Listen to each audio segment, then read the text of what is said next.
All righty. Well, they were in Cleveland Brown Stadium for SummerSlam is what they were in, or for, or there to do. Yes, they were all of the above and so much more. You never know what's going to happen with that summertime spectacular. Used to be the end of summer. Now it's in the middle, SummerSlam. Now it's right dead in the middle where you can't get around it. And what a house, what a stadium that looked. You know, the last time I was there, it was Municipal Stadium. I have worked Cleveland at a stadium wrestling show. Of course, it was a stadium baseball and wrestling show. In the old Cleveland Municipal Stadium, 1987, the Indians bought a show from Crockett, and the Midnight wrestled, as I recall, the Rock and Roll Express. Really? Anything else interesting about that show? Well, funny that you might ask that. Like, was it after a game, or was it a day where the team was out of town? How did it work? No, it was after. They bought a show. It was after a game. They played a baseball game. It was an afternoon deal, and they played a baseball game, and then they had like a 4 or 5 match, as I recall, wrestling show, and it was at the old stadium back. And as from what I remember, the crowd was nothing like the SummerSlam, because a lot of people weren't going to see the Indians back in those days, but there was still probably 15,000 or whatever. And that's why they had the Super Bowl of wrestling back in 1972, Johnny Powers and Pedro Martinez, the NWF, in the same building as I'm talking about. And that flopped. They didn't draw but maybe 10,000 people. So, because it was an overbooked concept. Tony Khan must have learned more from Johnny Powers than anybody else. But that's who he models his hair after. Well, there you go. But at the old stadium, so we had Midnight Rock and Roll, and they told me, I've told you this story before, but they told me, they said, we got to build the ring now. They got to put the ring up after the baseball game, because they put the ring next to home plate so people could see what was going on. So we're going to call an intermission, but go out and cut a promo and kill a little time, and then we'll call an intermission. We'll get the ring up in that time. And so I went out there, and some people had come because they advertised, and Crockett was on TV in Cleveland, and they knew I was going with the NWA, and so they had come to see the wrestling. But there was some people that just came to see the goddamn Cleveland Indians play baseball, right? And they weren't used to hearing wrestling promos because they might not have watched wrestling. So when I went out in the first 45 seconds, I said the last people the Indians beat was Custer. And this, why did they put the Rock and Roll Hall of Fame here? Name one rock and roll star ever from Cleveland. A mistake on the lake. I fired them up so bad they started throwing shit, and we're trying to climb over the I don't know what they call the fencing they have between the grandstands and the fucking field in baseball. And the baseball people came and gave me the egg. He said, "Go ahead and cut it off now. Go on by, Will. You killed enough time." But that was they had the Cleveland Indians were playing ball then in this dilapidated rundown stadium, and they didn't draw 20,000 people. I don't think it's the same stadium. Well, no, that's what I'm saying. Back then, they're in a dilapidated stadium, and they didn't draw 20,000 people, and now they got this giant fucking Super Bowl stadium, and they got 60,000 people there for fucking wrestling. Do you like the movie Major League? I'm trying to remember if I ever watched the movie Major League. Really? It seems like it would be right down your alley. Charlie Sheen, Wesley Snipes, Tom Berenger. The Cleveland Indians suck, and they somehow turn it around to get their ex-showgirl owner and really teach her a lesson. I've seen the poster. I remember the poster. We need to do a review. You may like this movie. Did they pattern the owner on Marge Schott? No, more like Hank Gunkel, maybe. No, I don't know. It wasn't like Marge Schott, but I'm very serious. You may actually really enjoy that movie more than any other baseball movie ever. Was this before Charlie Sheen went mad? Before. Wow, you hear that thunder? Oh, wow, now they're coming for you? Holy shit. That's a long thunder. No, Charlie Sheen had already gone mad. It's just it wasn't out in the public really yet. Okay, so we didn't know that yet. Yeah. Well, we'll check back in with that. Speaking of people that have gone mad, the people went mad over Triple H at the start of the fucking show. They time to play the game, and Triple H makes his entrance into the aisle. He doesn't even have to walk all the way to the ring. It might put too much stress on him. But he does the promo in the aisle and welcomes everybody to SummerSlam, and now they love him. Whereas before, no matter who was in the creative spot, they knew Vince was in charge. The fans I'm talking about being they. Too many pronouns, pal. And they didn't like Vince, and they didn't like what Vince was doing to their favorite wrestlers. They were mad at Vince, and that made the company heels. And now they have done away with all this fucking bullshit. Heel, evil empire, McMahon ownership of the company. People are smart that that's gone. And Triple H is the guy that's bringing them all this great wrestling with these stars that they love. So they love him. The love is in the air, Brian. Love. The Cupid's arrows are flying. And the other thing is now this is becoming a semi-regular thing on these big events. You know, Vince did it for WrestleMania 3. Everyone remembers that. But Triple H is now coming out to do the intro for these shows on a lot of these shows. And it's getting the right reaction. It's getting people amped up. People are cheering him. No one's yelling, hey, you bald asshole. Or, hey, why haven't you returned my calls, dick? Like, no, none of that or anything else. There's more thunder. Boy, they really are coming for me. But, well, it's yeah, smart. but he's doing intros now. What do you think of the idea of the promoter, you know, for lack of a better term for the fans, he's the promoter doing an intro to these shows? Well, he's smart and it's perfect because he's still not, he's not the top guy in this hierarchy anymore. But the more that he becomes the face, like old Dana White and his fucking political activities, but he's the face of the UFC, the more that Triple H is the face of the WWE, not only he's doing a good job, but the more he ingrains himself into that position. Like, do you want to take me away from them? They trust me. The fans love me because I bring them this wrestling. So it's a smart thing to do, but also it baby faces the company in general with the fans that have been disaffected for. That's why AEW worked in the beginning to the extent that it did. Not that it was ever really any good, but because it was something for the people who hated Vince and Vince's wrestling to cheer for.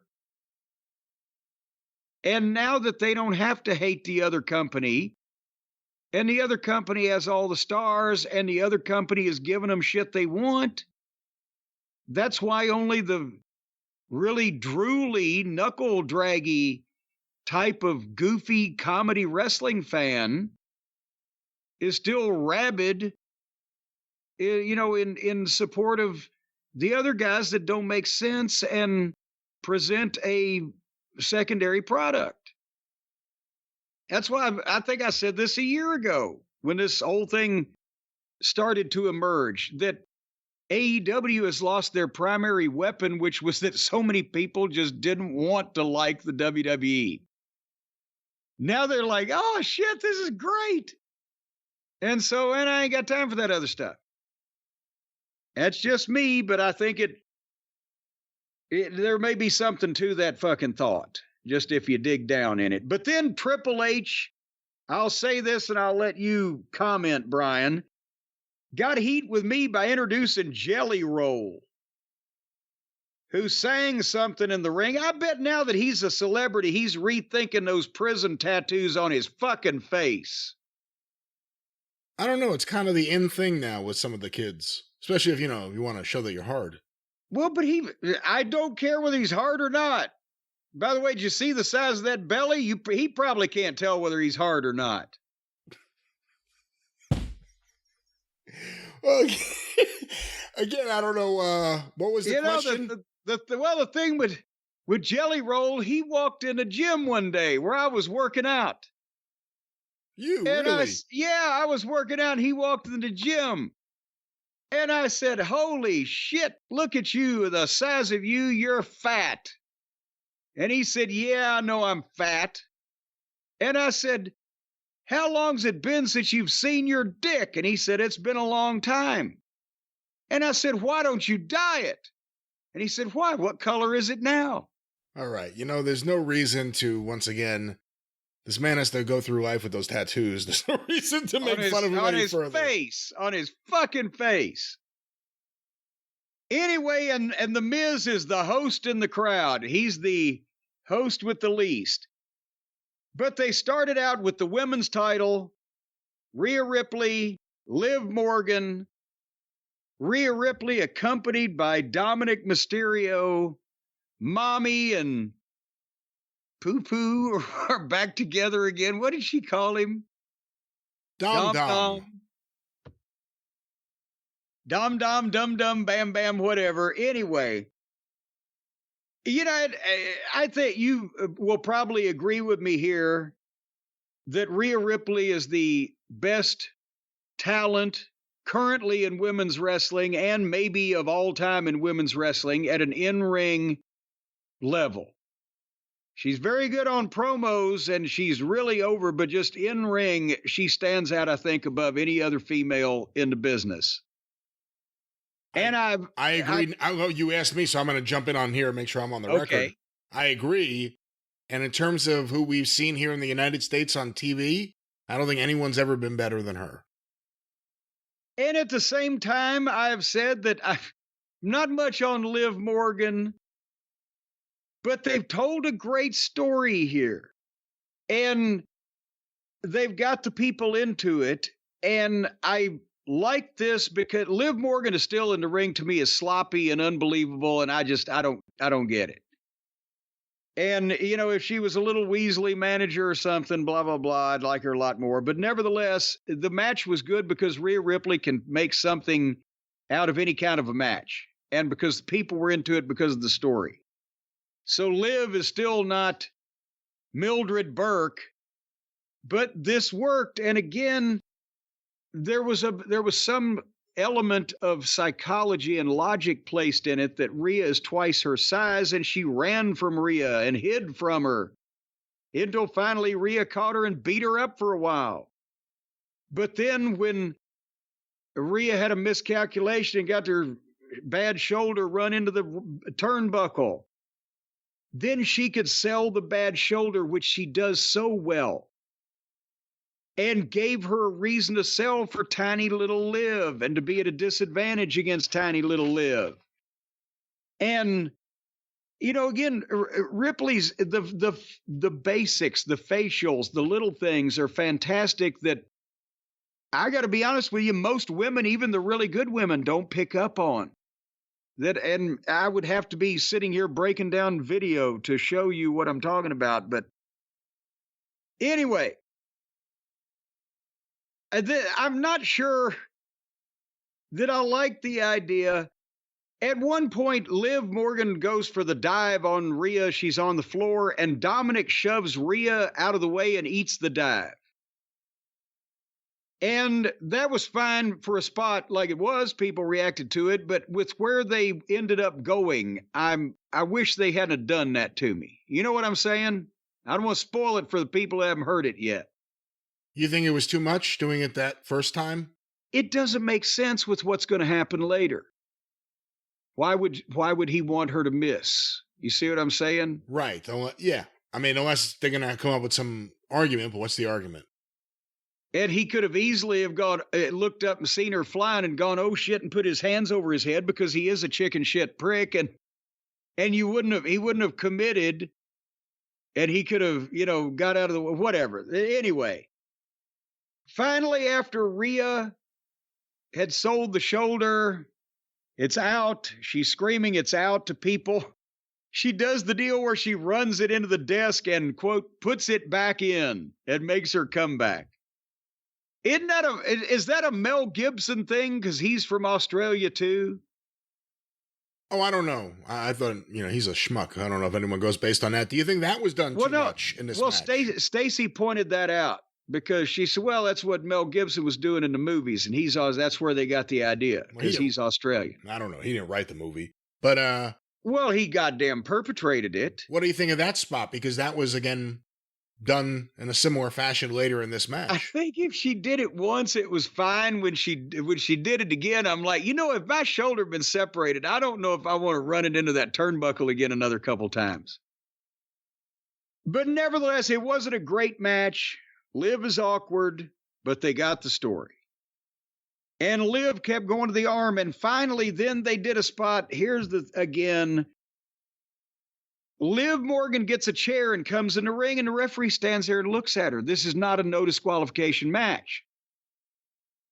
But because she hasn't used it yet, somehow if you bring a foreign object into the ring and get caught, it's a disqualification rule has morphed into, well, we'll just stand there and maybe admonish you until you actually kill somebody with it, and then we're going to punish you for it. So Liv then goes to hit Rhea with the chair, but Rhea kicks her and she drops the chair. And the referee leaves it laying in the right place because it's in the right place.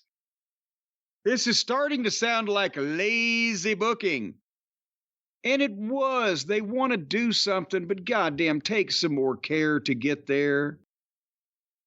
So the referee doesn't pick the chair up, and Rhea hits the riptide on Liv and then sees the chair and picks it up, and all the day she thinks she's going to have good luck, and draws back, and then Dominic grabs the chair and takes it away from her.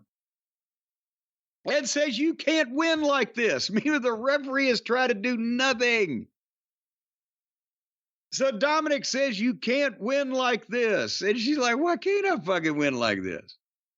And as they're discussing this, Liv kicks Rhea into Dominic, who gets knocked down, and then Liv hits her sloppy finish where she jumps into the ropes and falls backwards and whatever and gets a 2 count. And then Dominic slides the chair back in the ring and draws the referee.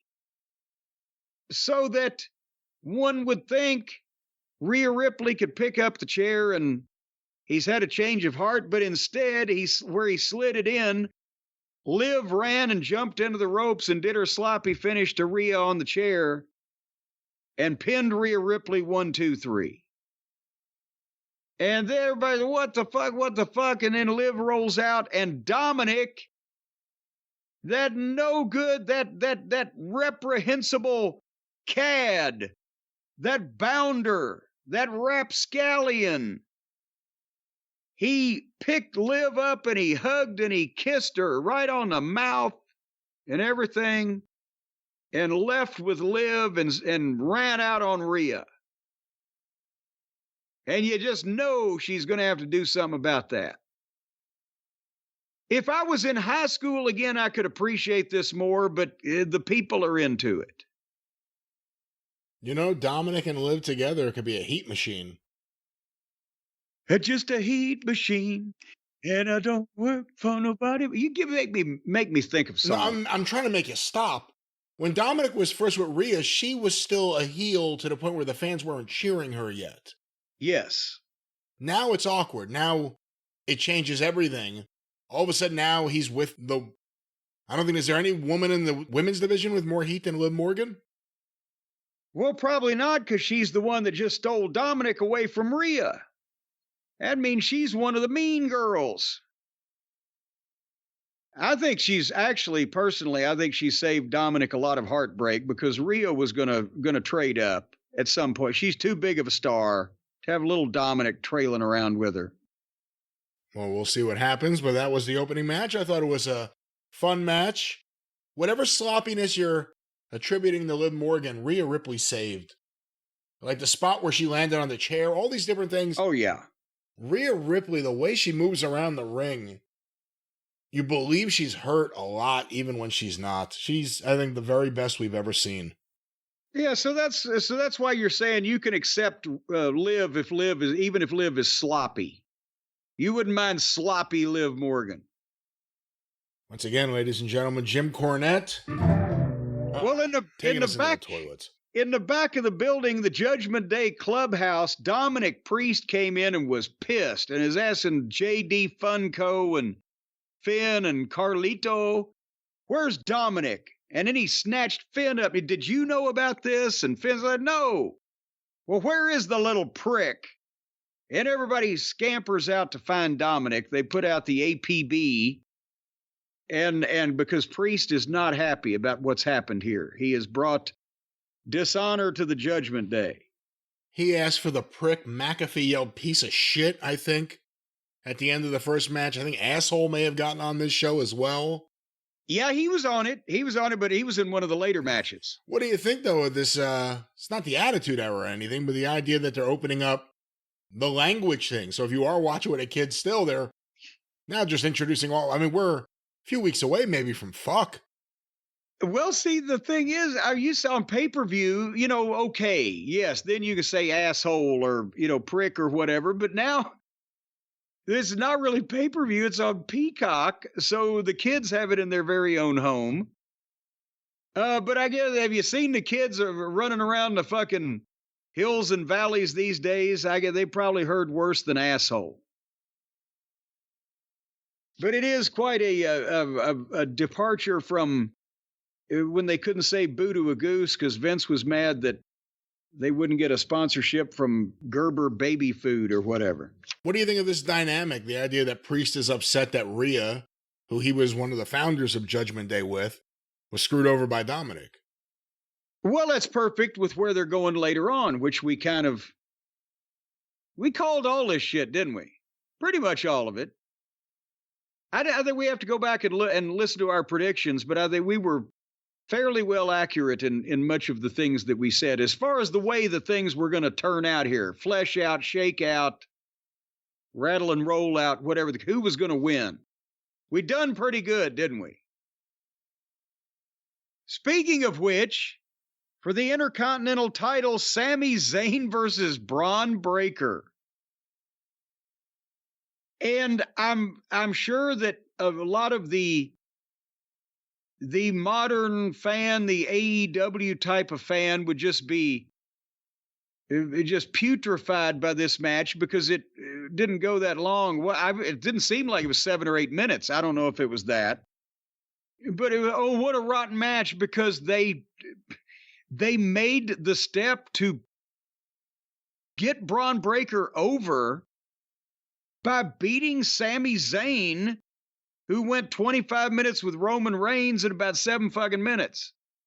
And that's smart. And that's what it doesn't hurt Sami Zayn or Zsa Zsa Gabor. It doesn't hurt Sami Zayn.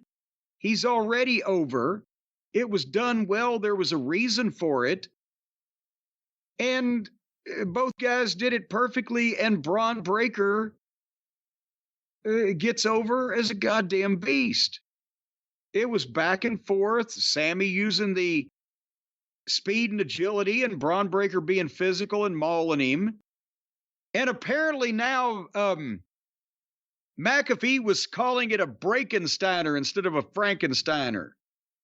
There was some controversy. People have been trying to analyze what it was he said because it sounds so similar. But he's been calling it the Breakensteiner, but they're still acknowledging that Braun Breaker is a Steiner because Rick and Scott Steiner were in the goddamn skybox watching the match. Yeah, this doesn't clarify that he's not a member of the Franken family. This has nothing to do with that. Yeah, well, and I'll tell you what, if he was a member of the Franken family, he would have a goddamn ton of money because after they invented Frankenberry, they fucking cleaned up. Cereal magnates is what they were. What do you think of Booberry? Well, I wasn't much on Booberry. What about Count Chocula? Count Chocula, I don't think you should mix your chocolate with your cereal. But did you notice that Booberry was the one that disappeared? You never saw Booberry again. Well, I've seen them in recent years. I guess they bring it back for people who still want to taste it. What do you mean chocolate shouldn't be with cereal? You don't like Cocoa Puffs or something? No, chocolate should not be with cereal. Cereal is in the morning, and chocolate is in the evening. And don't you know the that? Evening? No, I didn't know this. Chocolate's in the evening. Yes, because chocolate is a dessert. It's a candy. It's something you eat after a meal. You can't mix your chocolate with your breakfast unless you stayed up all night. Anyway, so they had Braun and Sami. They had a really quick back and forth, boom, fast pace. Braun hit a big spear, got the speed up for the big spear, and speared him 1, 2, 3. And won the Intercontinental title as we predictified he would. And it's also, Brian, feel free to chime in on this, the ugliest championship belt ever, that Intercontinental belt they're using right now. You can't remember what it looks like, can you? Oh, no, I was listening to the rain outside. I apologize. No, I mean, I don't think it's that bad. You think it's that bad? I think it looks like shit. Why? I really did. Just because it's one color? Because it's just like one... It's one color. It kind of looks...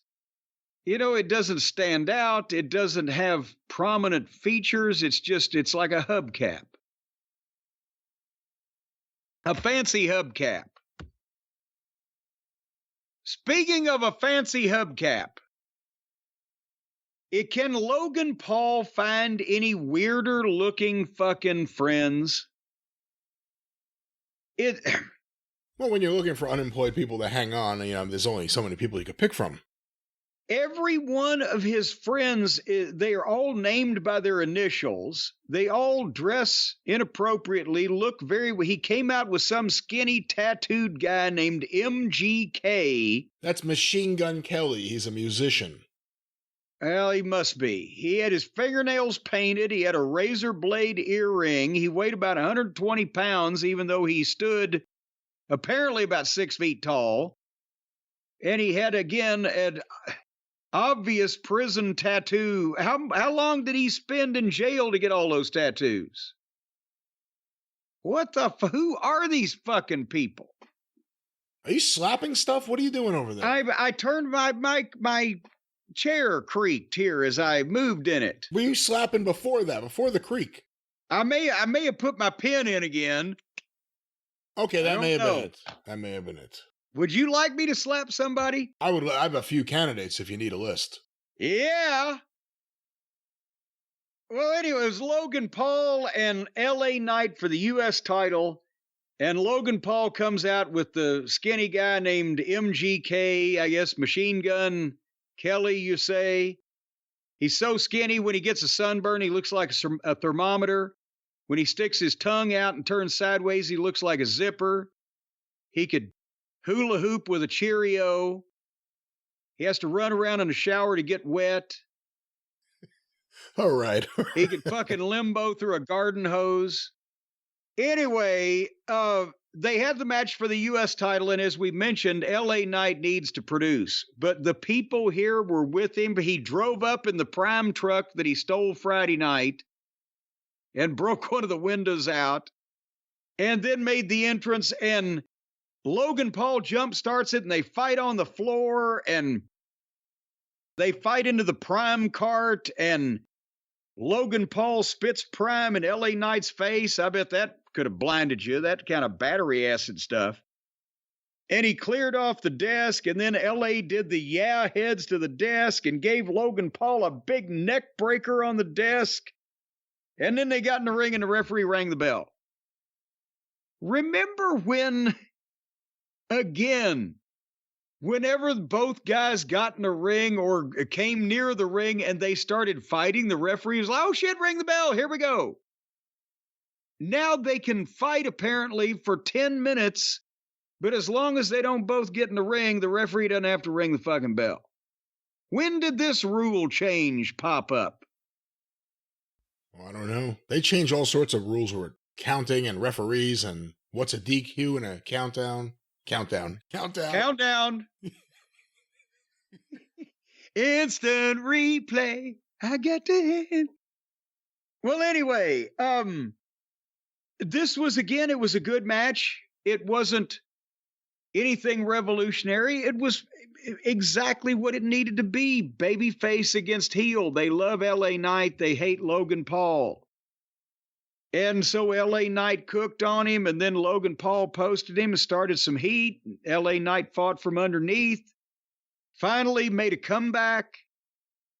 hit an elbow off the top rope and got a 2 count. And then Logan Paul did a springboard moonsault to the floor on LA Knight out of fucking, I don't know where the fuck he came up with that. That was fucking incredible. There was no okay, he's going to run to the ropes and set it up and you can anticipate it. It was quick and he hit it perfectly. And that's the thing. This guy is 6'2" or 6'3" or whatever he is. He's fucking 200 and enough pounds that he's got abs and a chest. It's not like the Cirque du Soleil, crew doing this shit. When something like that from that guy gets people's attention. And then Logan Paul hit a KO punch with his steel impacted hand and got a 2 count. And then LA Knight did his thing where he ran to the top rope and did a superplex and got a 2 count. Almost didn't get Logan Paul turned over, but he got him. And then suddenly LA Knight goes out on the floor and just pulls 2 of Logan Paul's stooges over the rail and starts kicking the shit out of them. But when that happens, MGK hands Logan Paul the brass knucks that are on a chain around his neck. So now he's not only carrying knucks, but he's got a big chain too. And that's why I made a note. Why are all of Logan Paul's friends people that look like they should be on probation? I think he should maybe vet his social circle more carefully. And then Logan Paul hits LA Knight with the knucks and tries a buckshot lariat, but LA Knight ducked it and hit his finish 1, 2, 3. So this was not an Eddie Graham finish. It was basic and easy, but it got a big pop because the people wanted to see LA Knight win that belt. It was a good match. It was an okay finish, but it was definitely the right result. And now they've kept LA Knight in a position where if he had failed here, I'm afraid people would have not have said yeah. But now they've got him in a position whereas they still dislike Logan Paul as much as they always did. It didn't hurt him a bit. So again, nobody had to die in the making of this motion picture, and people got exactly what they wanted. Yeah, really good match. Logan doesn't lose anything. LA Knight needed this win. This was make or break, and now he gets a big title win in the stadium. And we'll see where they go from here. I mean, Logan Paul is not exactly full-time. We had heard rumors that he may be at some point, but it's not happened yet. And this way you get the title on someone who's on every single week. Well, but at the same time, it doesn't necessarily mean it's over, because obviously Logan Paul can be, incensed about this and want to get even and whatever, so they can work a little program. But now when Logan Paul gets heat on LA Knight, it's not doing any damage to LA Knight's aura within reason, because LA Knight's still a champion. And this fucking guy's jumping him from behind and trying to get an advantage or whatever. But LA Knight has proven himself. He won the big one. Now can he keep the big one? So that, I think it's better for our friend LA if I can be so bold as to use his first name and call him LA. I don't want to, overstep my bounds of familiarity, but... What is it supposed to stand for? Lawrence Allen? What would LA Knight be? One would think a Los Angeles, but then... What if it turns out his name is Logan, too? Well, they say that they say that he's from Maryland, but he's LA Knight, but, he could be LA Day. LA Day, LA Night, Marianne. Same thing if he's from LA and, you got the Boogie Nights out there. Maybe he's got a large phallic symbol. And that's why they call him LA. I don't know how this got from one place to another here. I just said, what do you think LA stands for? And you went to Boogie Nights and large phallic symbols. I don't know, but see, that's what I'm hearing when I listen to the voices in my head that are provided to me by the Raycon Everyday Wireless Earbuds. Now, Brian, you may think that I'm listening to you when we do these programs, but I'm not. What? I'm listening to music on my everyday earbuds, and I'm just speaking into the microphone, and sometimes it works out in conjunction with what you're saying, and sometimes it doesn't. Because I think most of the fans realize that if they've listened to a couple of these programs, halftime it doesn't sound like we're really talking to each other. We're saying completely different things. So therefore, that's the reason. And you can do the same thing, folks. If you don't want to listen to a friend of yours or a family member or a spouse, a significant other, a teacher, an authority figure, a probation officer, somebody in your life that you would just prefer that if their lips were moving, you couldn't hear a goddamn thing except what you wanted to listen to, get the Raycon Everyday Wireless Earbuds. They've been improved. You can turn them up louder now. Drown out more of these sons of bitches. They've got a 32-hour battery life, so people could talk to you for days and you wouldn't have a goddamn clue what they're saying. They've got the new quick charge function, where if you charge it for 10 minutes, boom, you get 90 minutes of battery.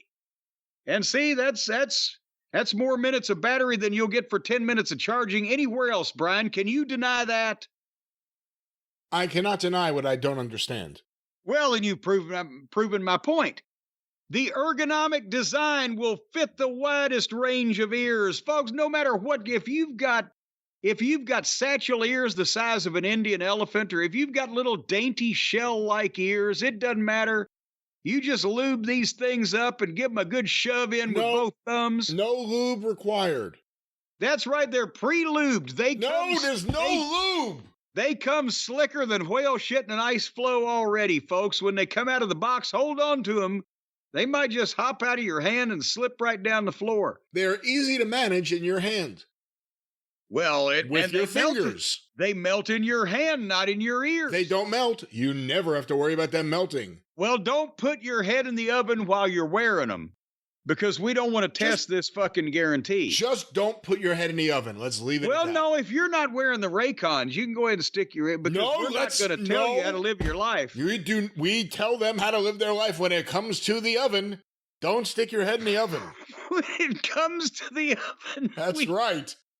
Well, but folks, you don't need to pay the price of a brand new oven for these everyday earbuds. They're more affordable than the big hoity-toity brands, the people that put out the quality stuff. I guess I shouldn't say it like that. The high quality, well, no, I shouldn't say it like that. The big priced brands, the big names that have all of the PR behind them may not necessarily be of the high quality of the Raycon Everyday Wireless Earbuds. So these people right here, the Raycon folks, they're not going to steer you wrong.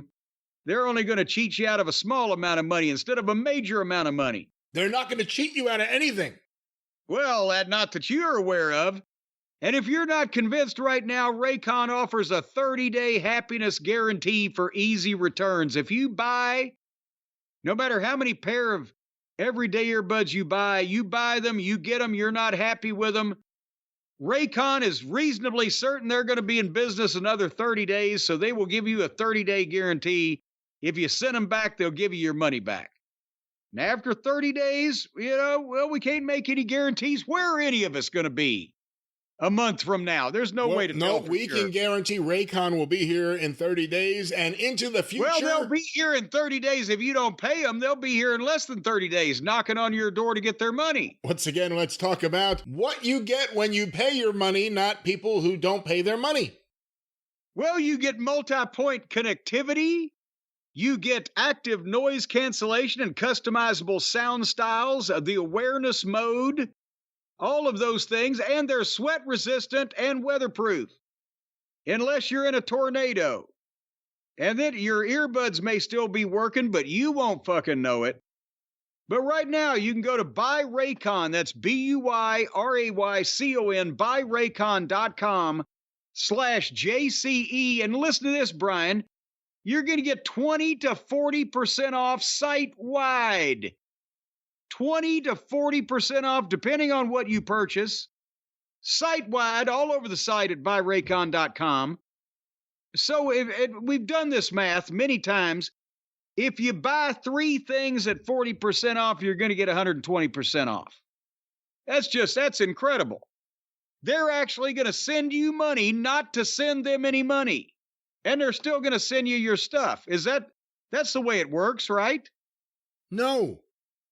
Well, the math now, I've done the math. If you take 40% times 3, that's 120%, right? Ladies and gentlemen, no math required. Just get ready to enjoy delicious audio. Delicious. Are you going to eat it? Don't eat the earbuds. They may call them buds, but they will not blossom into broccoli sprouts. Well, go to buyraycon.com/JCE is what you're saying, and the site will do the math for you, is what you're telling us. And figure out how much money they're going to give you off. You will find out at checkout. Well, find out when they check you out how much they're going to charge to get you off, folks. At buyraycon.com/JCE today. 20 to 40% off. That's right. Raycon. Well, now, Brian, it was that time in the program at SummerSlam that comes at some point all the time where you get up and you go and you take a poop.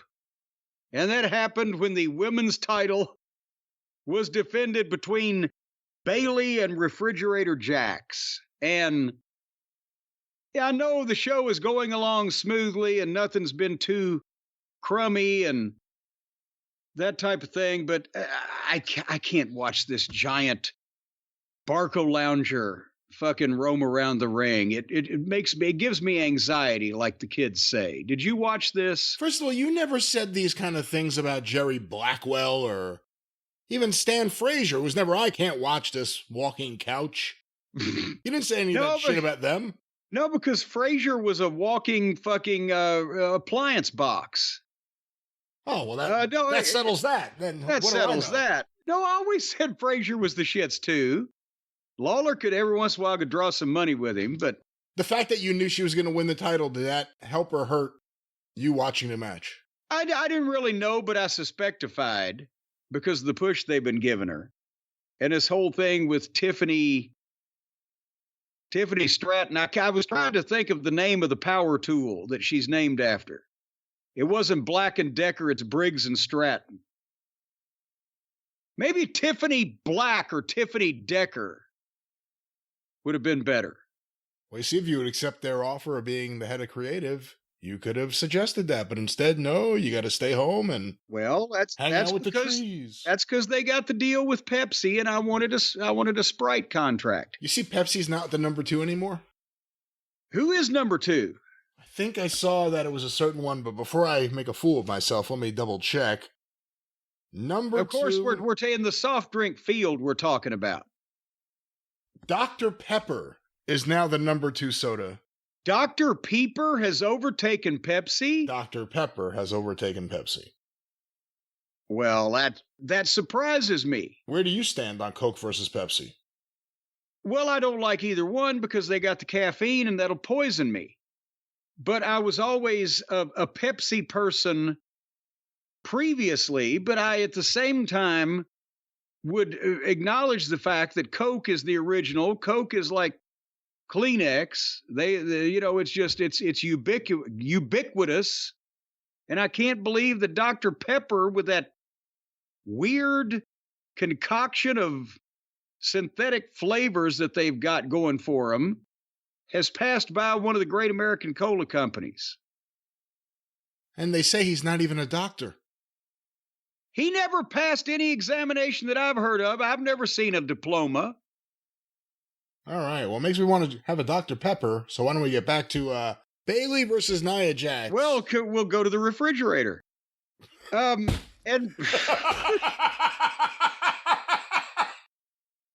well done. Well done. We'll just reach our hand in. And Bayley foiled a bonsai. Fridge was going for the bonsai, and Bayley got up under her and not only power bombed her off the buckles, but carried her. So I have to tip my hat that I'm not wearing here. I'll tip my headset to Bayley for that one. Hit the elbow off the top, 2 count. And then here runs out Tiffany with the briefcase. And Bayley nails her off the apron, and the refrigerator fucking stops Bayley and hits her with 2 power bombs and 2 working bonsais. At least she Either she likes Bayley or they gave her a talking to about the plummeting of the ass into people's rib cages. 1, 2, 3, the refrigerator wins the match for the other women's title. Sort of like the other white meat. This is the other women's title. It's the pork product of the WWE. What'd you think of this? You saw more of it than I did. Yeah, I mean, it was fine for what it was. I did see a minute or two, and then I decided to go to bed. This is actually what chased me off of the post-show press conference. And here was the big, mean heel Nia Jax, just very happy, talking about how grateful she is for the opportunity. And so it's like you can't even say, like, okay, she's finally getting it, and she's a great monster heel. No, she immediately wanted to, like, celebrate with the world that they gave her the title at SummerSlam. Oh, Christ. But we'll see where they go with she's a very whatever. polite monster. Yes. Is what you're saying. She's very polite. She wants to thank everybody for the opportunities they give her. Would Frankenstein have thanked the villagers for the pitchforks? I mean, the heel went and hugged her mom at ringside and then gave a hug to the Rock's mom as well. That's usually not a heel move to start hugging senior citizens at ringside. Hugging old women and mothers at ringside. It worked for Abdullah the Butcher for all those years. All right, let's move along because the main event was next. Not the last match, but the main event of SummerSlam was next. It was, of course, the grudge match long anticipated and awaited between CM Punk and Drew McIntyre, the Scottish psychopath, with Seth Franklin Rollins doing his best job of dressing as Elton John if he was refereeing. And I mean, this to me was the main event because they wanted to see what was going to happen with Cody and Solo, whether Roman was going to come back, what the bloodline was going to do. Nobody really believed Solo was going to win the belt. And the anticipation was more as a personal issue on McIntyre and Punk. And I thought it was perfect. As I said, they had their first match, and still the whole focus was really the interaction with Seth Rollins. So they've had their first match on a major event, and they still have all kinds of shit they can do in a rematch without Seth as referee, or both of these guys in singles matches against Seth, because they set everything up. So this was they didn't waste a thing here. It was like when they were making sausage, they got the snout in, the anus, they got everything. They didn't waste a bit of this. And you got Seth's entrance and the people chant and sing and whoa. And you got McIntyre's entrance, and he's got heat, and the people are on him. And then you got like Mussolini in Cleveland. And you got the big it's clobbering time. And you got in a stadium, as Michael Cole said, the first time in 10 years that CM Punk has had a singles match on WWE television. So this was the big fight feel. And they did it perfect because, again, they have so many other directions to go and so many other things they can do, even in a rematch with Punk and Drew. The crowd was hot for it. And the little things, the little interactions. Punk threw his hoodie on Seth before the match even started. And Seth just doesn't sell it and takes it. And as he's walking to throw it out of the ring, wipes his ass with it and then throws. But anyway, should we talk about the match now that I've droned on about the concept of they've still got every which way to go? Yes, we should talk about the match. We should talk about the match. They laid their shit in. And they would basically they started out, one guy would have the momentum, would have charge of things until Seth would exert his authority, and then while they were arguing, the other guy would take over. And then when something was happening that Seth didn't particularly mind seeing, like Punk is ramming McIntyre's head into the stairs, Seth is tying his shoes. And again, I've seen these spots when I was 10, when you had a babyface as a special referee. But it works here because it's so old, it's new, and nobody has bothered to do this shit in a logical manner for so long. So anyway, so Seth is turning his back on stuff at, blah, blah, blah. And Punk is back to selling as a babyface, and he did that. Drew got heat well.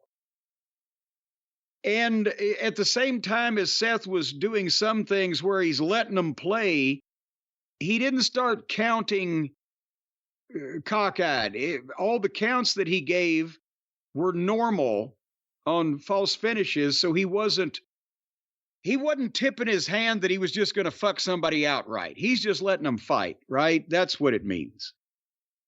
And finally, at one point, Drew gets a chair and Seth sees it, and Drew tells him, hey, just turn around and let this happen.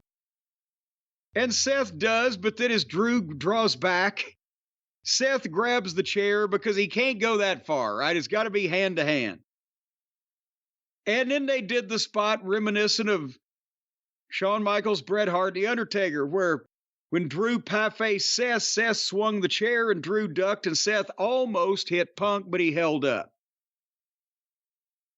So again, this is like some Eddie Graham shit they've laid out here, where they're going back to previous matches and previous things that have happened years ago, and destroying some cliches. And then finally, Drew pulls out the bracelet that he stole from Punk, and he put it on. And he went for a kick, but Punk kicked him and started his comeback and hit the knees and the elbow off the top. And then got the vice on him, but he saw the bracelet, and the bracelet's more important to him than winning. So he pulls the bracelet off of Drew's wrist and gets it back. But Drew then has the opportunity to hit a kick and gets a 2 count. And now he's dropped the bracelet, so Seth gets the bracelet and puts it on, right? Just so nothing happens to it. But then they go back and forth, and Punk calls for the go to sleep, but when he picks up Drew, he sees Seth wearing the bracelet and drops Drew. And then Punk and Seth are arguing. And Drew blasts Punk from behind into Seth, and Seth goes to the floor. Punk foils the DDT and hits the go to sleep and covers, but there's no referee. And the fans count to 7, and Seth gets in 1, 2, and he kicks. And now Punk is yelling at Seth, and Seth's yelling back at him. We don't want you here. It's not all about you, asshole. So Punk picks Seth up and gives him the fucking GTS and takes his bracelet back from Seth. And he turns around and Drew kicks him in the balls and hits the Claymore kick. And McIntyre covers, and now Seth is coming over, and now he counts 1, 2, 3. And then he rolls out and takes his referee shirt off and throws it down and walks the back, and Drew takes the bracelet back and stands over Punk. That's the way you set up a fucking 3-way. That's the way you set up rematches. That's the way you fucking work a special referee goddamn deal. Everything made sense, and you've still got the opportunity to have Punk and Drew have a whole different match the next time they have one with a regular referee. Your thoughts, my fine feathered friend? At the very end, I have no feathers, and you know that. You're very well aware of that. I've looked for the feathers. They're not there. At the very end of the match, or at the very end when Drew picked up the bracelet again, my first thought was he's going to break it. And what will that do? But instead he stored it away, so that continues. Kind of feels like in the end, Punk has to get the bracelet back, and then AJ has to slap whoever, I guess Drew, and then Larry has to piss on him while he's down to really make the comeback complete at this point. I thought it was good. I thought the match was okay. By the end, it got really clever, and I like that. And I thought, again, my personal taste, Rollins as the referee, dressed the way he was and just being a gimmick was a bit distracting from the seriousness of it. And I held my nose on the outfit because it's Seth and it's the WWE. But, it started off really hot with them doing a thing where you stand in the middle of the ring and you trade the blows. But I don't know. For two guys that hate each other, to me, it felt like it almost had to be amped up a little more as a match. And I like everything they did and everywhere they went at the end, because obviously, like you said, it sets up lots of things. Well, this was their first singles match, but because of circumstances, they've been going back and forth for 6 fucking months. So if they'd have come out there and done tables and chairs and ladders and blood and guts and, barbed wire dildos, whatever, then where do they go in a rematch? You've had the match. You've had this way the distraction of the referee being involved in the middle of it, keeping things from happening, and at the same time being a focal point. They didn't need to do all that shit because there wasn't a spot for it, and they've still got it where they can do it in the future. So I agree with you. Yes, they should do more things, but this was a great way to save that until... So imagine this. They didn't have a nuclear explosion in the first act of the play. Do you do Punk versus Rollins as a match before you do the next Punk versus McIntyre? Or how do you mix it up with these three? I mean, I think you definitely do one of these other matches before you do another Punk and Drew. And I'm not even sure whether it's Punk and Rollins, because you could do something cleverly on TV before the next big event to build a reason for Seth versus Drew. And then, because maybe Punk is saying, if it hadn't been for that screwy referee, I wouldn't have got beat, which is kind of true. But maybe Drew takes now you're blaming the referee. Well, I could fucking kick his ass. See, I do that accent so good. And then Seth is like, oh, fuck you. I didn't have to count at all. I could have kicked you in the head. And then you've got that. And then Punk fucks Drew out of that, but then Seth gets mad at Punk. Then you have Seth and Punk. But Drew's mad that Seth... You see where I'm going with this? You got all kinds of shit. And that's what it'll be, all kinds of shit. Anyway, would you like to move along? No, one more thing. How did you think Punk looked in there? First time we've seen him in the ring, obviously, in quite a while, and he got hurt. In AEW, the freak injury where he jumped into the crowd and hit his foot on the barricade. And then the second injury, and then when he came into the WWE. So this is the first time we've really seen him in a while. What'd you think? I thought he looked good. I don't think he has the cardio of 25-year-old CM Punk, nor do we all. But at the same time, again, you don't want Punk in his first match back in that long of a time, coming out off of multiple injuries where he really hasn't wrestled all that much in the last year and a half.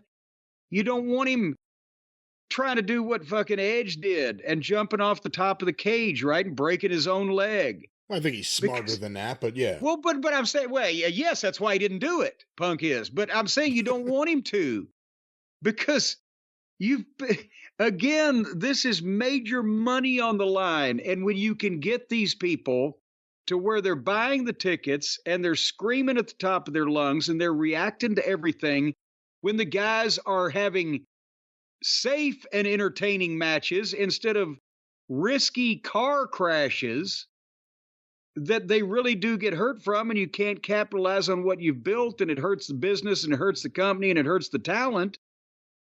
I don't see there's anything wrong with that. If the building, the stadium in Cleveland was half full, then they may need to evaluate what they're doing. But as far as I could tell, it's pretty fucking full. And the people were screaming and cheering for things. That's what I used to tell the guys in Ring of Honor. My God, in front of 672 people in Milwaukee, and they can't scream any louder already. And you want to spike pile drive a motherfucker off the fucking roof. So there's levels to this. So I thought what they did, told the story, continued the story, gave them multiple places to go, and it took the people on a fucking ride without goddamn resorting to anybody having to go have emergency surgery afterwards, for fuck's sake. Did that answer your question? Indeed, it did. Two more matches. Deedly doodly. 2 more matches. Well, and that's the thing. You know, Punk's 40 fucking whatever now, so he don't need to be doing a lot of that screwy shit, but he needs to be relying on his personality, his ability to connect with the audience, his reputation, and give them their money's worth in ways other than, you know, taking flat back bumps on beds of fucking nails. And, you know, fortunately, he's in the company where they're all smart enough to want to work toward that goal instead of building fake fucking walls out of drywall so they can be run through them on forklifts. I think I can watch him and Drew McIntyre just seethe at each other every single week forever and be happy. Yeah. Just fucking react. Just see the displeasure that each one of them possesses that the other one is alive on the planet. It's great. You believe it because it's real. Yeah. Hey, you know, we can't all be bosom buddies.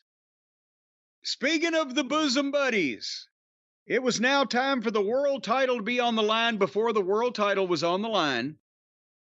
When Gunther challenged Damian Priest, and boy, this had every opportunity to kind of be a death spot, too, between what they've seen and what they're about to see. And I'm not sure that I like this as much as the normal Gunther matches, but again, they told the exact story they should tell. They did the exact finish they should do.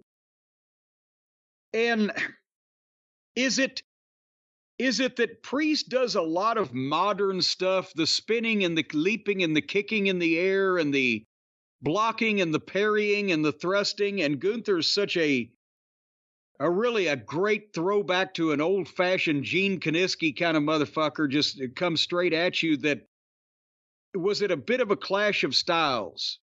Normally Gunther is timeless, but this was really, a lot of this was really modern.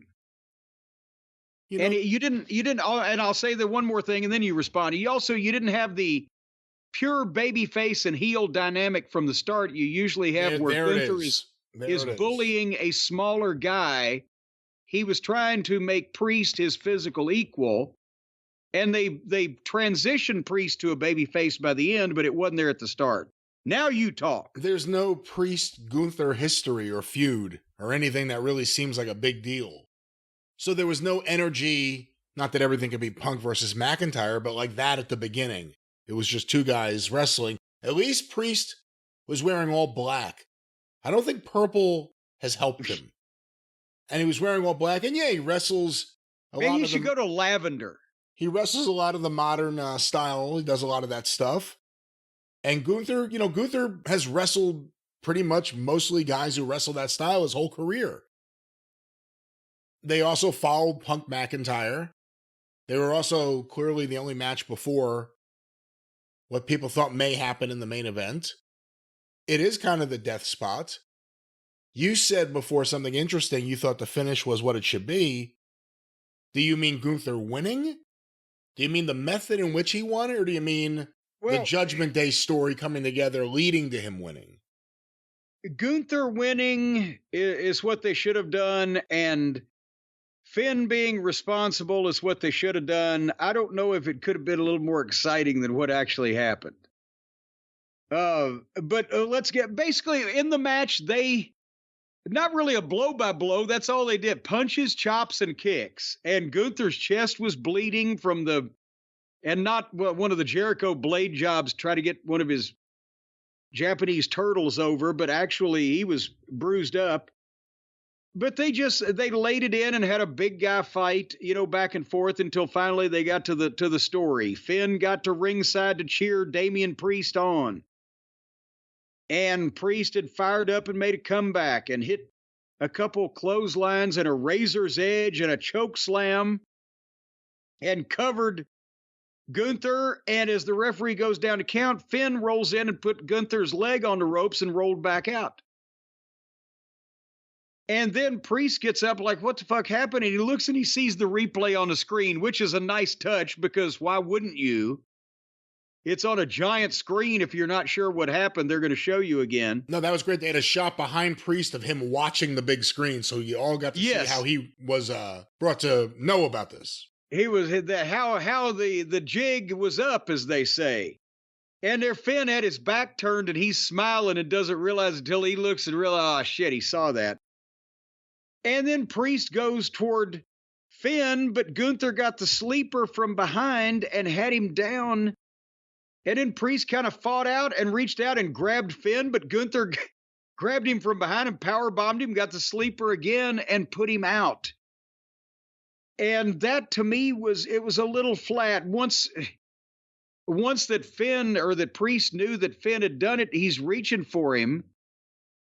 If Gunther had come from behind and they had done some kind of exchange which led to Gunther either getting a pin or even if fucking, a Priest had fucking planted him again, but Finn had given him some kind of elbow in the back or was some pinfall.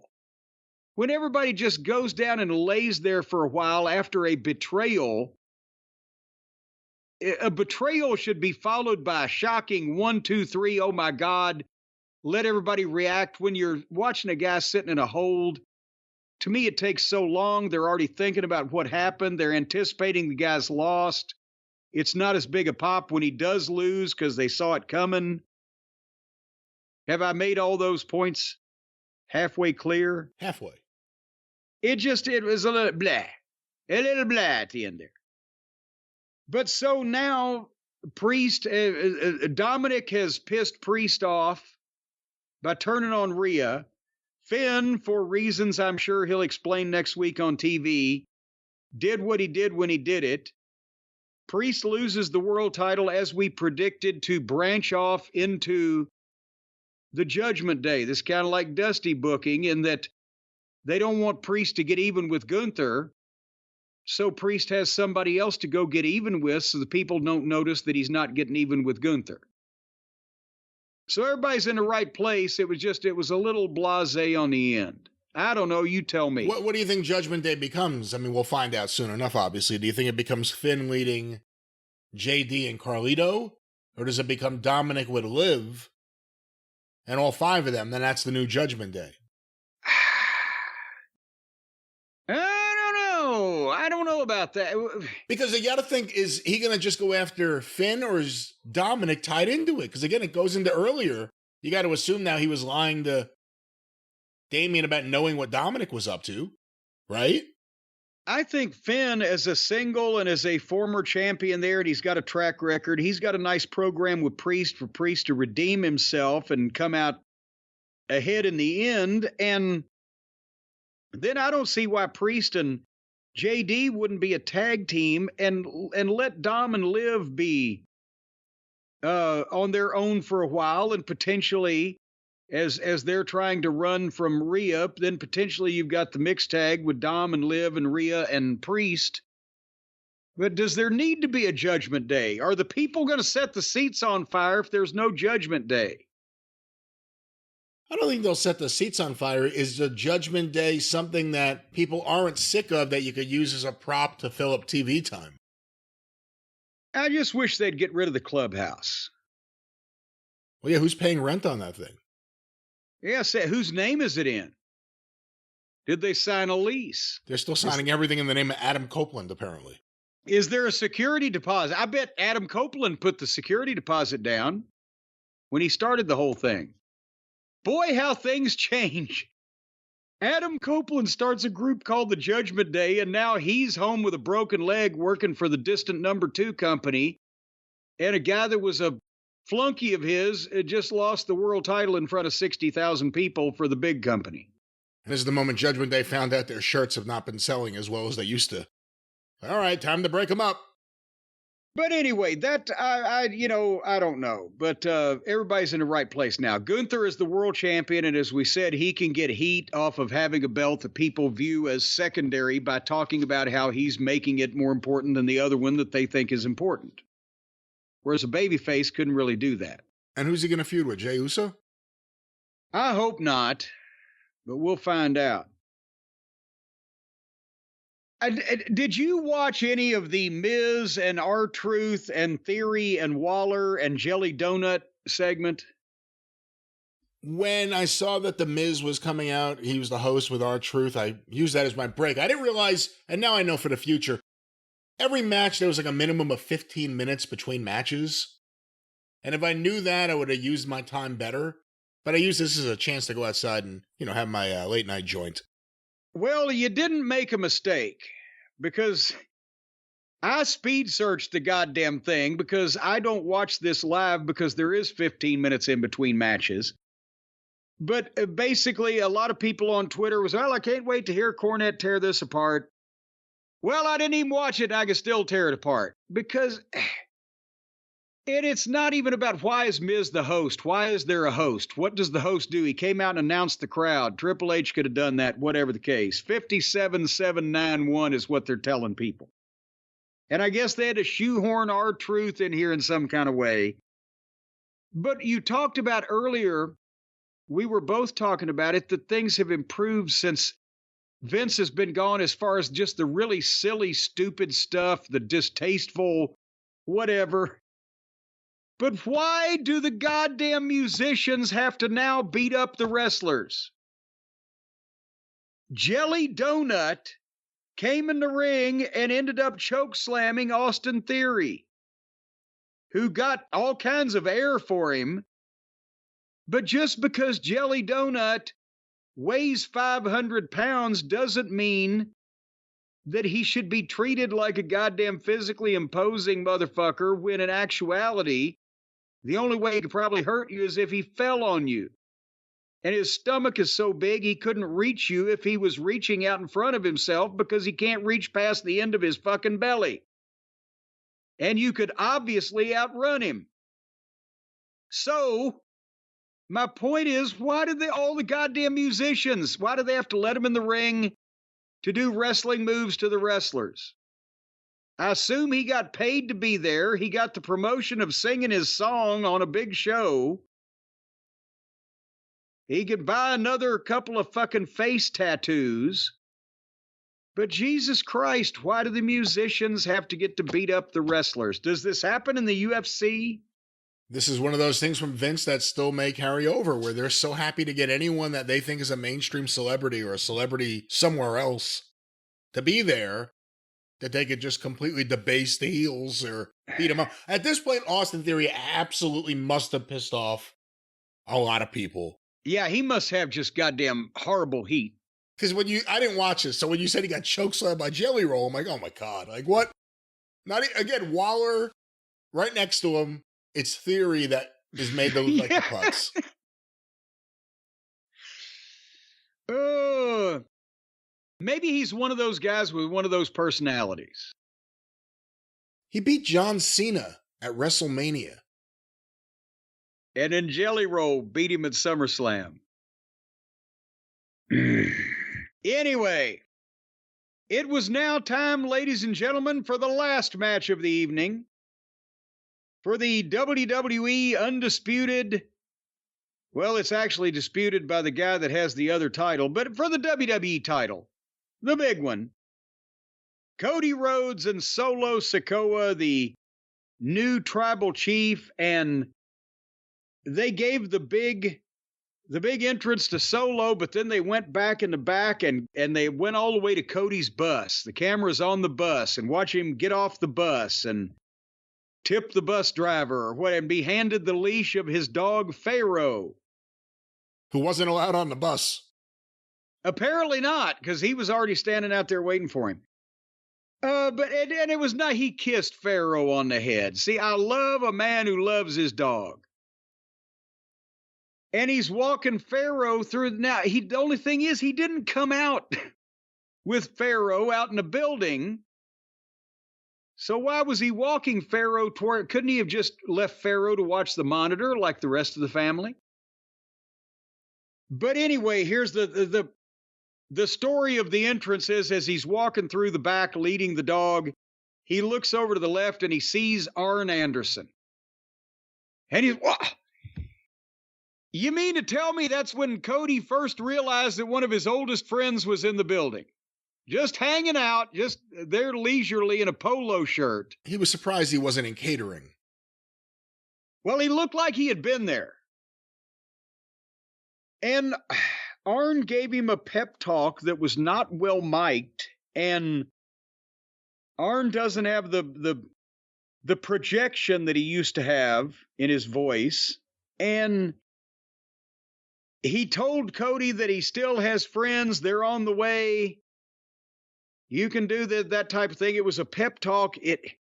I understand it. It was, again, another sign of the new administration, the new ownership, that Arn was there to begin with.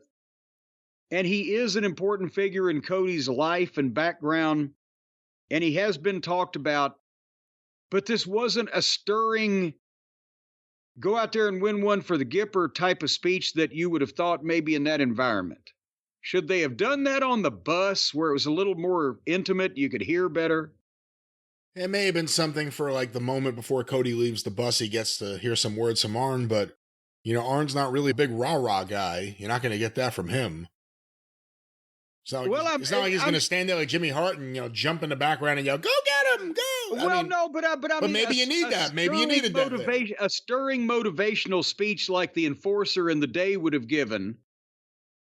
But the people popped when they saw him on the screen. They ran out of time, though. Part 2 of the speech was, why did you bring your dog if you're going to have to just give him to this other guy in a minute?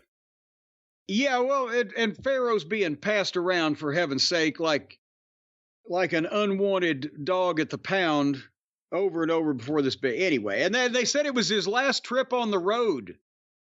What, are they retiring the dog? The dog has decided to retire? I didn't hear the explanation for why the announcer said it was his last trip with Cody. They couldn't come to terms on a new contract with Pharaoh? Are they putting Pharaoh down? Yeah, really? Why'd they say that? Oh, come on. No, he looked in the what the hell does that mean? Of life. Well, what the hell did they say that for then? Anyway, he wasn't going to take a trip with him on the road anymore. Maybe Brandy's putting her foot down and Pharaoh's too old for this shit. Oh, so there's like a last hurrah. A final farewell to Pharaoh. Anyhow, Cody got a big entrance. He's over. The bloodline rules, the WWE title, Cody solo. Here we go. And this wasn't so much of a match as an Eddie Graham finish on steroids put on a loop. They sat down and worked on this one. It was a giant performance piece where they had to make it bloodline rules, basically no rules, so that everybody could, because they gave the people every kind of twist and turn and up and down and run in and whatever that they could. But there would have been no way to figure out how to do this in a regular match. So they had to do what they did. And before the run-in started happening, I just had observations. One, Solo is the younger brother of both the Usos, right? Solo is the younger brother of the Usos, correct? Yes. He's the best worker of the bunch of them. Oh, by far. He's solid. He lays his stuff in. There aren't as many of the holes that you point out with Jey Uso, especially with Jimmy Uso too. You don't see that with Solo. He's not as awkward with the kicks and the movements. You're not distracted because he's wearing tennis shoes and baggy shit. He's not open-handed slapping people.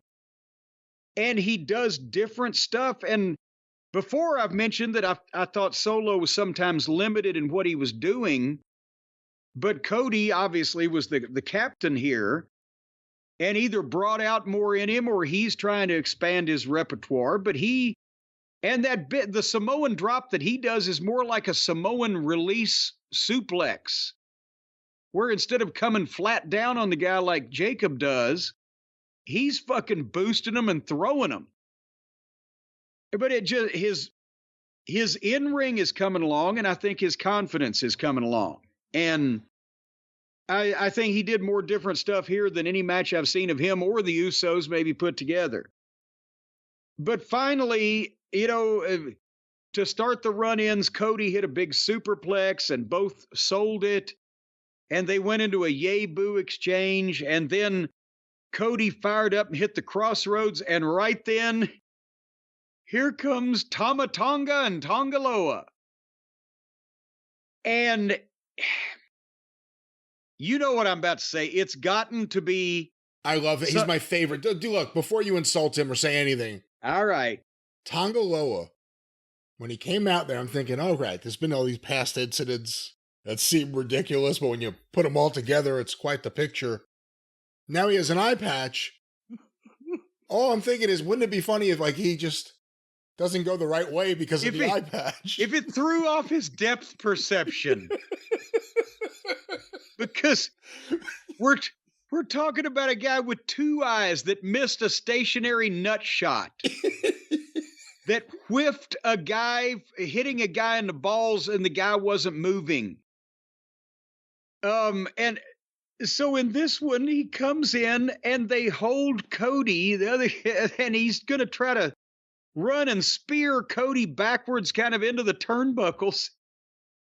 And he ran into Cody and drove him the wrong way. He missed the corner of the ring and he just drove him into the ropes. And you could see Cody looking back like, where am I fucking going? And then he had to shove him back in the fucking corner so that Tama Tonga could run and do whatever he was good at. But he missed the fucking turnbuckles in the corner of the ring. Cody was going backwards and he knew he was going the wrong way. And that's the first thing you see, the first thing he does. I'm sitting here waiting for it and watching for it, and then he does it right in front of you. It's almost like you don't believe it. Like, no, how did he? I've never seen anyone miss the turnbuckle. I've never seen anyone miss the turnbuckle. He missed the corner. How do you miss the corner? It wasn't even there. There was 3 turnbuckles to choose from. He missed all of them by 5 feet to the right.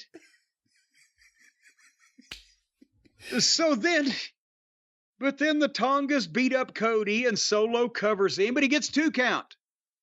So the Tongas get back on Cody, but then Owens' music plays and Kevin Owens comes in and gets a big fight. But they get Owens down because they're the numbers advantage. And then Orton music plays. And when Orton comes down to make this big save, did you see him coming down slapping fans' hands on either side of the entranceway? Yeah. Also, both guys are in their gear. Do you think it would have had more impact if they ran out there in street clothes? They weren't working. Well, with Owens, anything that you can do to cover up his body, I'm in favor of. But I've mentioned before, Orton never goes out there and he wants to look like a star. Anytime he goes out in front of people, he's always dressed in gear. But if I would have been wondering if they were my friends, where they were fucking hiding for the 2 minutes that these guys were beating the shit out of me before they decided to play their music and come out and help. Well, Arn said they were on the Randy, way. Well, goddamn, would they come in separate cars? Because one got there before the other one did. Well, they had to wait for their music to get queued up. Well, no, one guy had to shake some hands on the way down because he's running for office. The only thing better than that was when Jeff Hardy made his AEW debut to save Matt Hardy and he stopped the dance. He stopped the dance. But anyway, after shaking the fans' hands, Orton got in and cleared the ring and power slammed Solo. And then Owens went to the top and swanton Solo. And then Cody crossroads did Solo. And got a 2 count. And it was a weak kick out. And I don't know what the fans went, because it looked like this guy, big move, this guy, big move. Then the champion, big finish, boom. It was a weak kick out and the people didn't see it and there wasn't a lot of reaction. He either needed to kick out strong or maybe they didn't need to do that there. But at that point, Ortons and Owens, the team of Ortons and Owens chased the Tongans out of the building. They fought off, Brian. See, that was Harley's allergy cough. She's much better now. Well, they fought out, not fought off. Well, they fought off. They fought out. They fought off. They went off. They went away. Off with you. Off with their heads. So then Cody throws the stairs in the ring, and he hits Solo with them once, and he hits him twice. And he goes, but now he's just hit this guy with the stairs twice. And he goes for the big third one, and Solo comes with a spear, spears him out from under the stairs, 2 count. Great facials on both, by the way, when they're selling. It just sometimes you would think maybe one shot with the stairs may have worked. Solo missed the running ass in the corner on the stairs when Cody moved. And then Cody hit the crossroads twice, and he was going for the third time. But you know who's been unaccounted for? Oh, the werewolf. Was that the werewolf? I thought it sounded like Lassie. Oh, it's the werewolf. It's the werewolf. Wolfman Jack. Is that Wolfman Jack? Yeah, what are you doing? That's who it is. That's what Jacob Fatu sounds like. He sounds like Wolfman Jack. Playing Mounds of Sand. You got the money, honey. I got the time.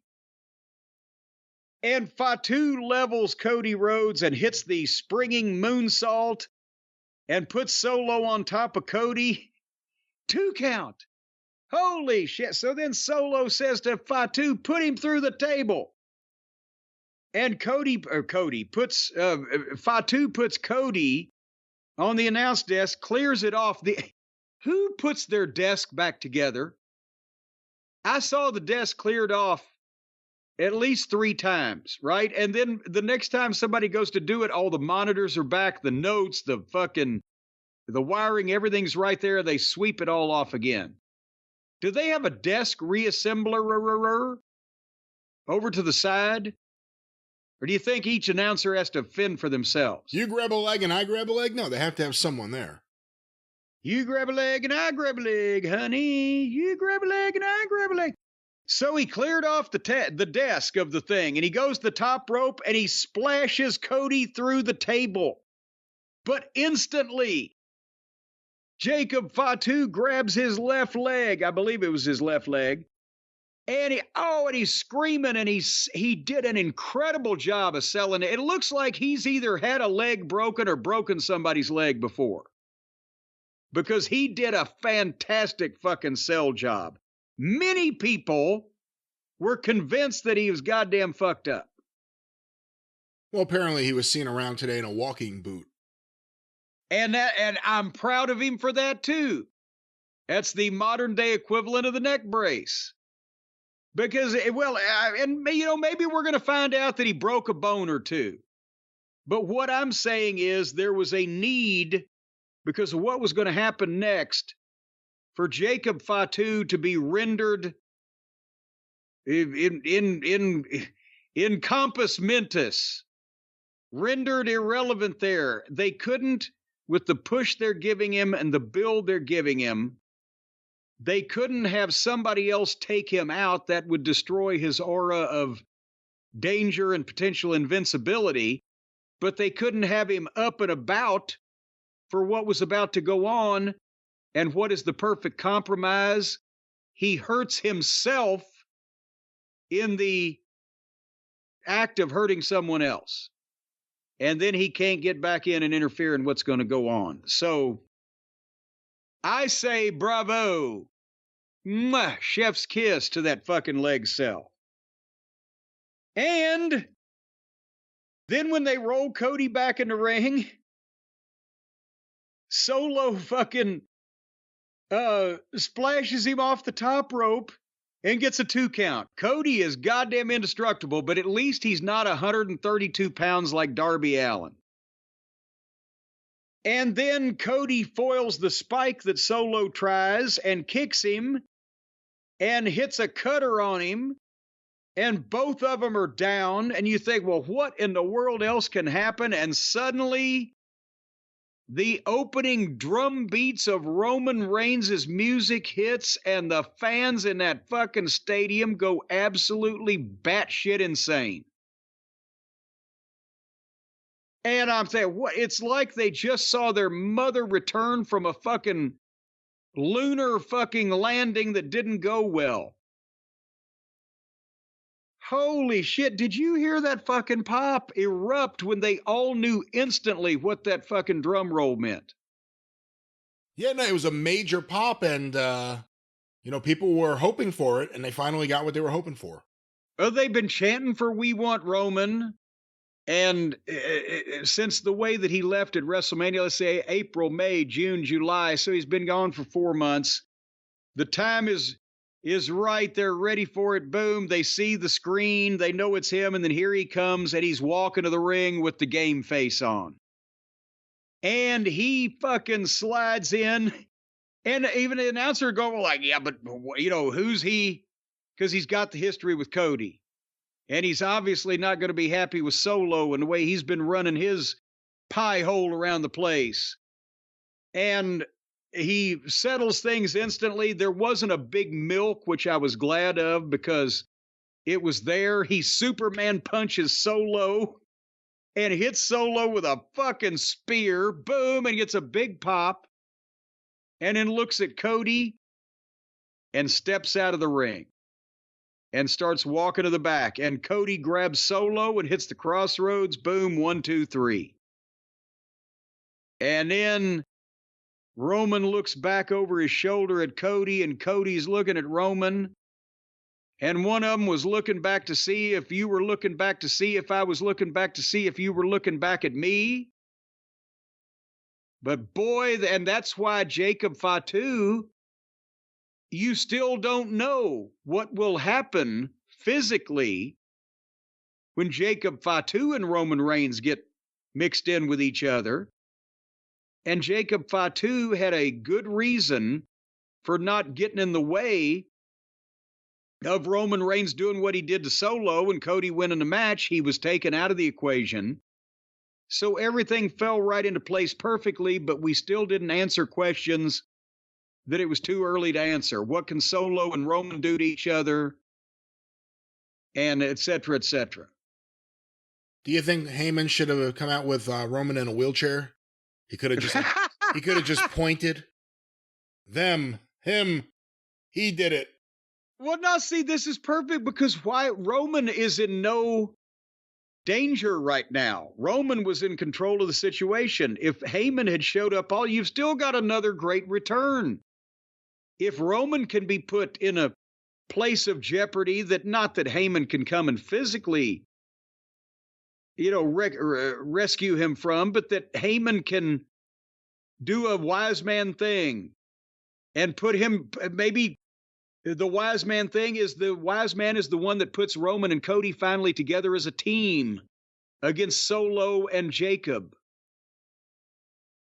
And again, so many ways to go. And now, how many goddamn top level baby faces do they have in that company now that Roman has come back in that fashion? You've got Cody Rhodes, you've got Kevin Owens, you've got Roman Reigns, you've got LA Knight.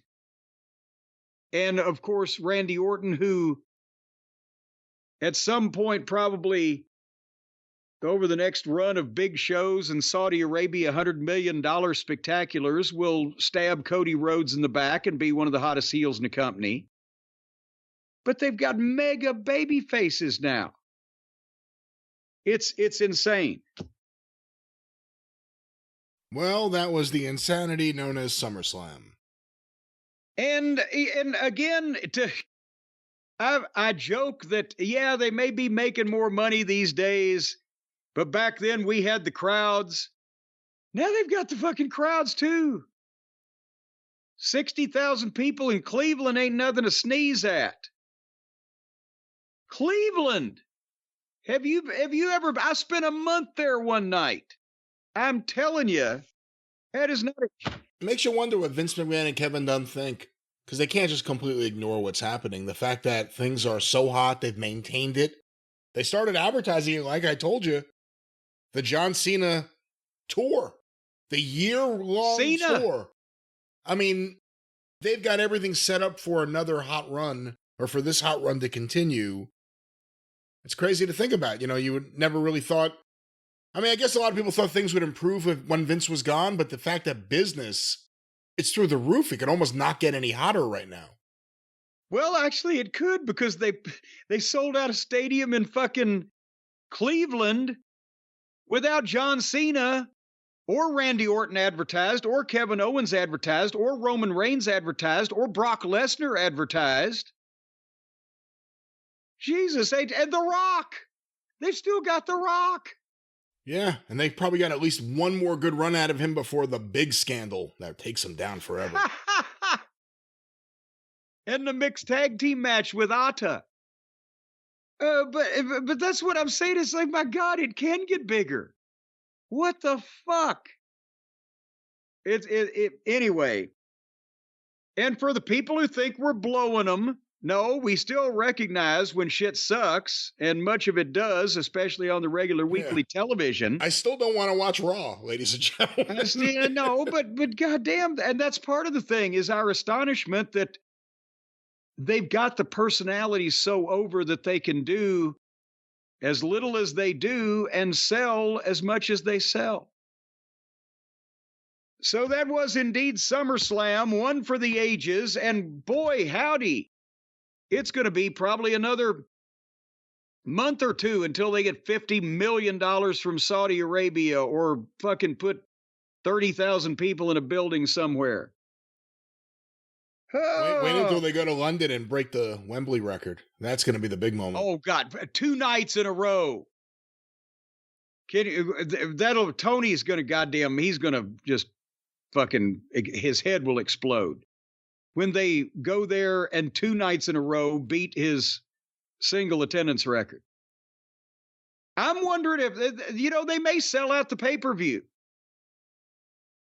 I don't think it works like that. No, that's going to be, the pay-per-view will be sold out. Unless you get it early, you will not be able to order the pay-per-view anywhere in the world. That will be sold out as well. I don't know about that, but that was SummerSlam, and that was the drive-thru. This is not the drive-thru. No, this is the experience. You're done with the whole thing, aren't you? You're just fed up with it. No, I'm having a great time.